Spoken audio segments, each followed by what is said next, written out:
주님 내게 오라시니 주님 보고 계시기에 의심치 않고 바다를 걸어가리라.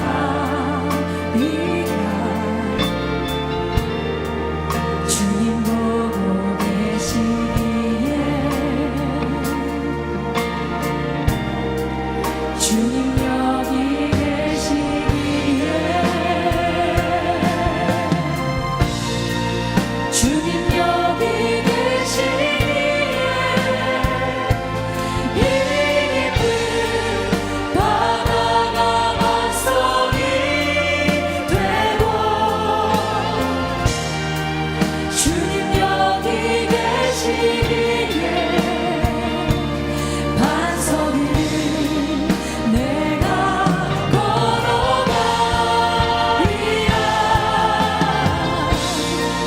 주님 여기 계시기에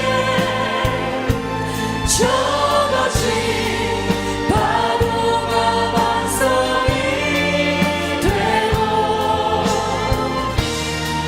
주님 여기 계시기에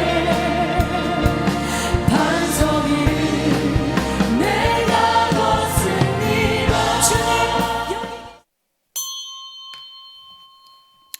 이 시간 하나님께서 우리에게 주시는 말씀은 느헤미야 7장 61절에서 73절까지의 말씀입니다. 느헤미야 7장 61절에서 73절까지의 말씀 제가 봉독해 드리도록 하겠습니다. 델멜라와 델하르사와 그룹과 앗돈과 임멜로부터 올라온 자가 있으나 그들의 종족이나 계보가 이스라엘에 속하였는지는 증거할 수 없으니 그들은 들라야 자손과 도비야 자손과 느고다 자손이라.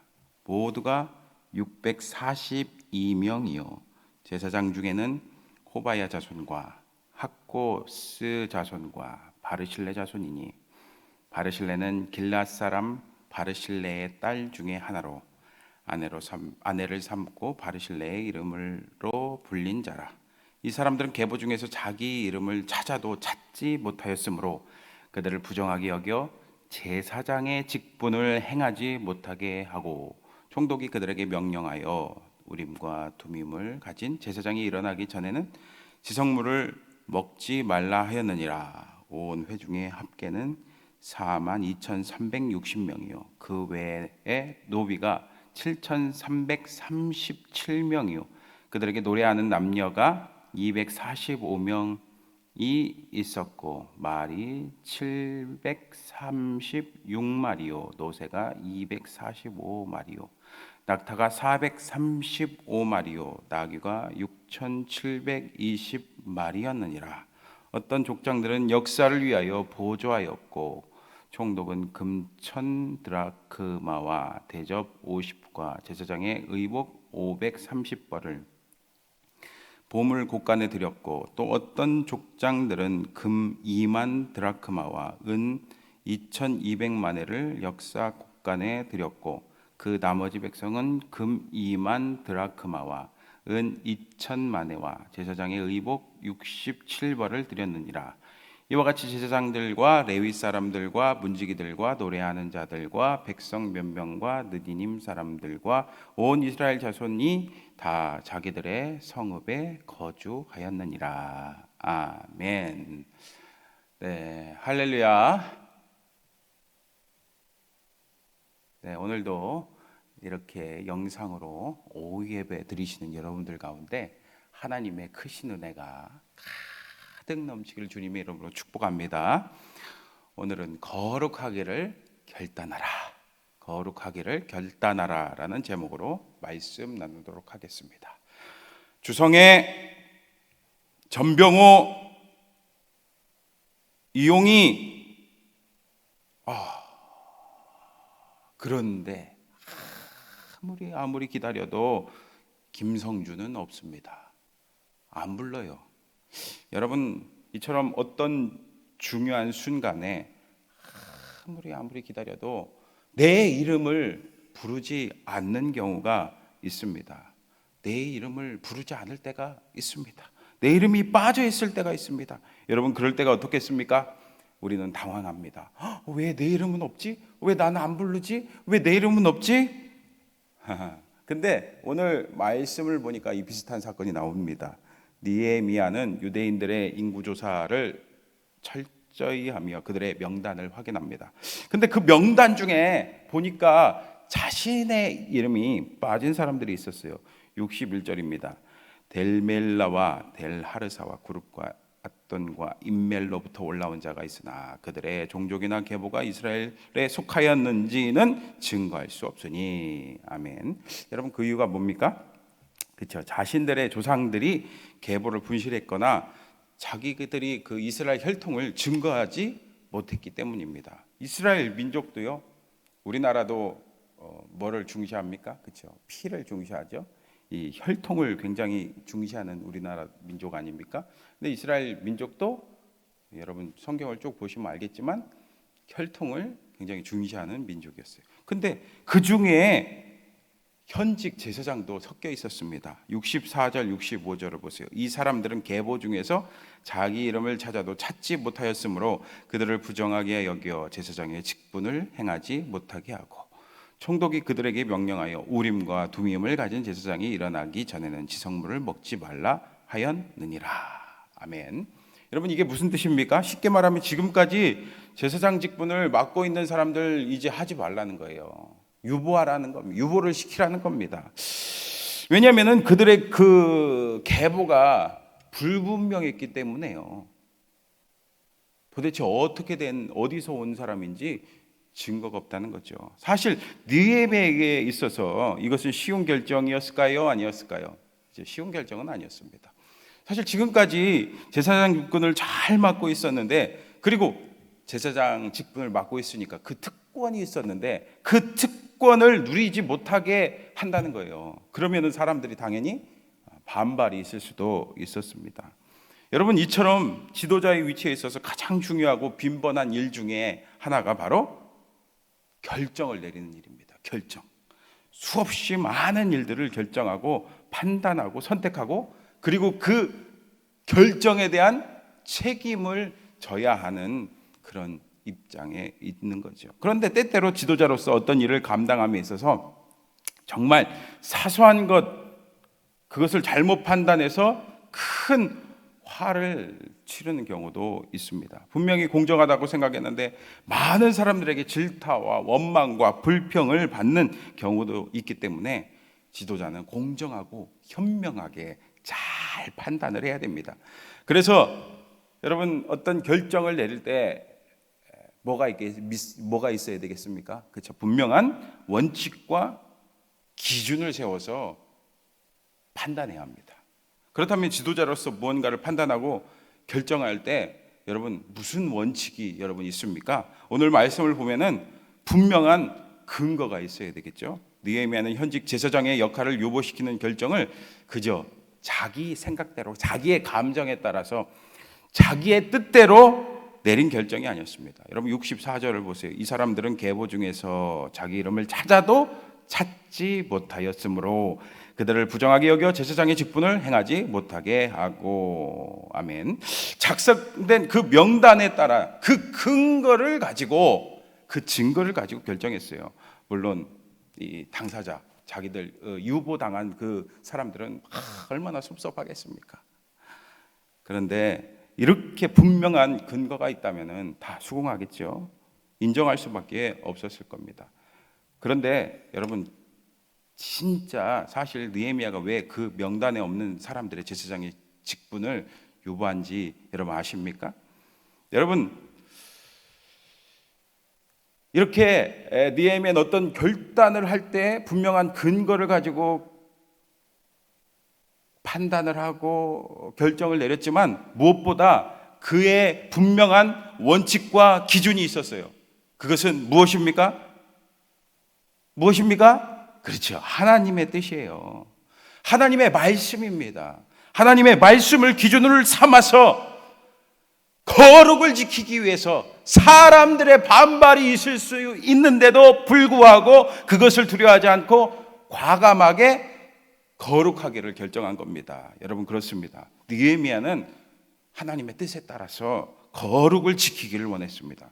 그래서 이 거룩을 지키기 위해서 사람들의 불만이 있을지라도 과감하게 그들을 분리해 냈습니다. 그리고 또 이어서 70에서 72절 말씀을 보면은 성벽을 재건할 때 정성껏 자기가 가지고 있는 헌물을 하나님께 바친, 하나님께 드린 사람들이 기록되어 있습니다. 사실 여러분, 이방 땅에서 오랫동안 살다가 고향으로 돌아온 유다 백성들은 그냥 막 해야 할 일들이 산더미 같이 쌓여 있을 거예요. 무슨 할 일이 있겠습니까? 그렇죠. 이 황폐된 그 땅을 일궈야 될 거 아니겠습니까? 일단 살 집을 새로 지어야 됩니다. 그리고 먹고 살아야 되니까 농경지도 개간해야 되는 거죠. 그리고 무엇보다 이들에게 공동으로 수행해야 할 과업이 있었습니다. 여러분 다 아시죠? 뭡니까? 성전 건축하는 거랑 성벽을 재건하는 거잖아요.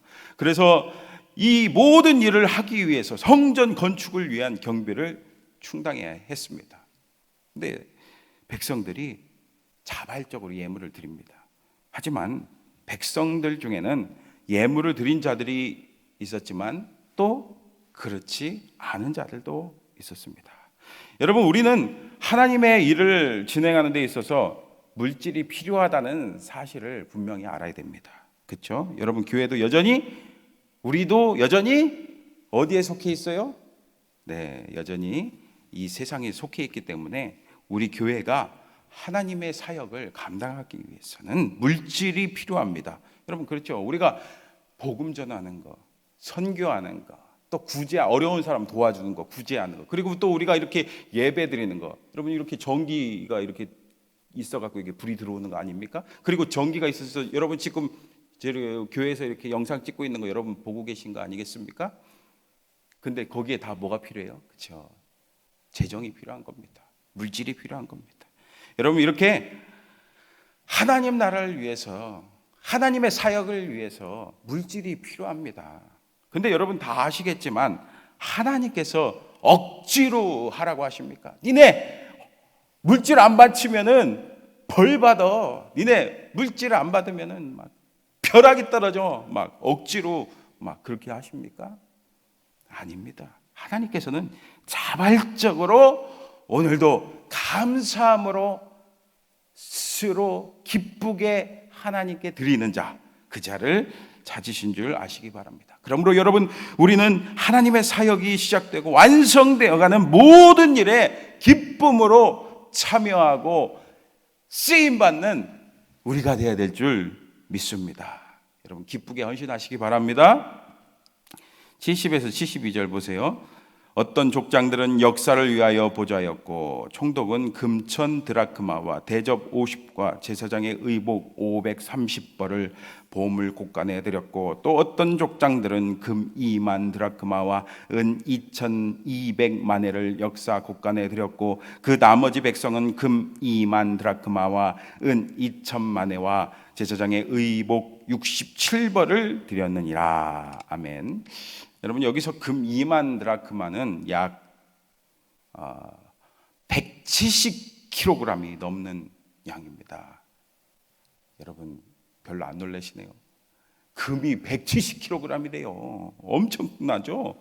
또 금 2천만에는 1.25톤 정도 되는 엄청난 분량입니다. 이렇게 여러 사람들이 이렇게 하나님 앞에 물질을 드렸는데, 그런데 이 말씀 보니까 이 소수의 몇몇 족장들이 이 어마어마한 금과 은을 하나님 앞에 드렸다는 것을 알 수가 있습니다. 그리고 또 나머지 백성들은 십시일반으로 조금씩 모아서 이 분량을 드렸습니다. 사람들이 정성 들여서 헌금을 했습니다. 근데 이 기록 내용을 쭉 보니까 우리가 주목해서 볼 것이 있습니다. 뭡니까? 그치? 느헤미야는요, 이 사람들의 이름을 밝히지가 않아요. 지금 앞에서는 여러분 느헤미야 쭉 보시면 알겠지만 그 발음하기도 어려운 그 사람들 이름들이 쭉 나오지 않았습니까? 근데 오늘 이 예물을 드리는 그 내용을 보니까 그저 무명으로 그냥 어떤 족장들 이렇게 하면서 그냥 넘어가요. 이거 보면서 무슨 생각이 들겠습니까? 이 많은 액수를, 많은 양을 바친 그 사람들의 경우는 좀 서운할 수 있겠죠. 그리고 자신의 이름을 좀 드러내고 싶었겠죠. 하지만 느헤미야는 무명으로 처리합니다. 왜 그렇습니까? 그 헌물은 다 누구에게 드린 거예요? 그렇죠. 하나님께 드린 겁니다. 그러니까 이미 하나님께서 받으셨어요. 그러니까 하나님이, 사람은 몰라도 하나님이 아세요? 모르세요? 그렇죠. 하나님이 아십니다. 대개 사람들은 적은 예물보다 많은 예물을 바친 사람들을 주목합니다.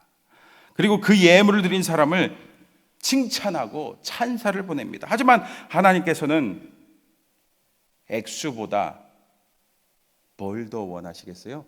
그렇죠. 그 마음을 보십니다.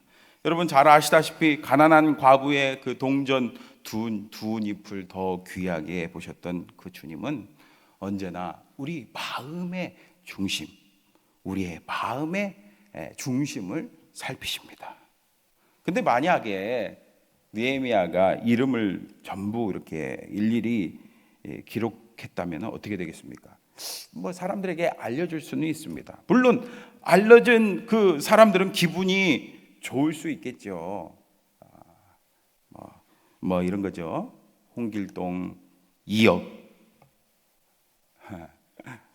김성준 1,000만 원 이렇게 하면은 내가 이렇게 하면서 기분이 좋죠. 그런데 소수의 정말 없어서 많이 못 드린 사람, 그리고 때로는 아무것도 없어 갖고 하나님 앞에 드릴 수가 없는 사람들, 이런 사람들은 물론 아닌 사람도 있겠지만 상처받는 사람들도 있을 수가 있겠죠. 그럼 어떻게 되겠습니까? 괜한 위화감이 조성되고 공동체 안에는 이 불신과 원망과 불평의 씨앗이 심어지는 겁니다. 그래서 그 공동체 안에 죄가 들어오고 공동체는 깨질 수밖에 없습니다. 그리고 무엇보다 거룩을 지키기가 어려운 거예요. 그래서 오늘 느헤미야는 예물을 드린 모든 사람들의 이름을 일일이 기록하지 않았습니다. 그리고 기록하지 않기로 결단을 한 거예요. 마지막으로 7장에 이렇게 끝이 납니다. 73절 하반절을 보세요. 온 이스라엘 자손이 다 자기들의 성읍에 거주하였느니라. 아멘, 할렐루야. 황폐하였던 그 성읍이 이제 근사하게 재건되었습니다. 이제 썰렁했던 그 거리는 사람들로 북적거리고 왁자지껄하기 시작합니다. 사람들이 몰려드는 거룩한 도성으로 회복이 되었습니다. 여러분, 이 모든 것이 가능할 수 있었던 이유가 뭡니까? 당연히 하나님의 역사하심과 그리고 여러 사람들의 헌신이 있었기 때문에 가능한 거였죠. 하지만 우리가 잊어서는 안 되는 것이 있습니다. 바로 느헤미야의 탁월한 리더십이에요. 그는 무엇보다 무엇을 하든지 하나님께 나아가 기도하며 또 하나님의 말씀 가운데 하나님의 뜻을 구하며 그 모든 일을 하나하나 처리해 나갔습니다. 그리고 오늘 말씀처럼 그는 사람을 두려워하지 않고 하나님을 경외함으로 순간순간마다 거룩하기를 결단을 내렸습니다. 여러분, 이처럼 우리는 거룩하기를 결단해야 합니다. 우리가 거룩해야, 하나님은 거룩하신 하나님 아니에요? 거룩하신 하나님께서 우리를 쓰십니다. 사랑하는 성도 여러분, 그렇다면 거룩이 뭡니까? 구별되는 거죠. 우리는 여전히 이 세상에 속해 있지만 진정한 우리의 소속이 여러분 어디 있습니까? 그렇습니다. 하나님 나라입니다. 우리는 천국 백성입니다. 하나님의 자녀입니다. 그러므로 오늘 우리는 하나님의 백성으로 구별된 삶을 살아야 됩니다. 거룩한 백성이 되어야 합니다. 세상과는 달라야 합니다. 여러분, 오늘 우리가 여전히 이 죄악된 세상에 살고 있기 때문에 순간순간마다 결단을 내려야 될 때가 있을 거예요. 거룩을 결단을 해야 할 때가 찾아올 겁니다. 그때 여러분 어떻게 하십니까? 어떻게 하시겠습니까? 순간을 모면하기 위해서 적당히 타협하시겠습니까? 아니면 과감히 하나님의 자녀로서, 나는 하나님의 백성이니까, 나는 하나님의 주신 그 은혜를 누리는, 그리고 예수님의 핏값으로 죄사함 받은 하나님의 자녀이기 때문에 거룩한 삶을 살아야 해 하면서 여러분 거룩을 결단하시겠습니까? 억지로 할 수 없습니다. 여러분 거룩하기를 결단하시기를 주님의 이름으로 축복합니다. 그러면 그때 하나님께서 도우시고 하나님의 일하심을 우리가 보게 될 줄 믿습니다.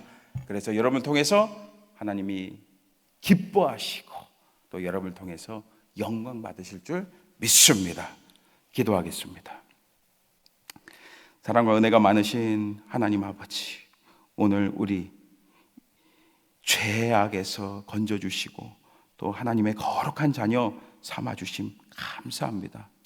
오늘 우리가 이 세상 살면서 수많은 결단을 내릴 때가 있습니다. 그때마다 먼저 하나님의 뜻을 구하기를 원하는 그런 삶이 되게 해주시고 세상과 적당히 타협하지 않고 거룩을 결단하게 인도하여 주시옵소서.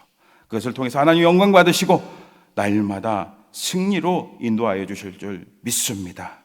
감사드리며 사랑이 많으신 예수님의 이름으로 기도합니다. 아멘.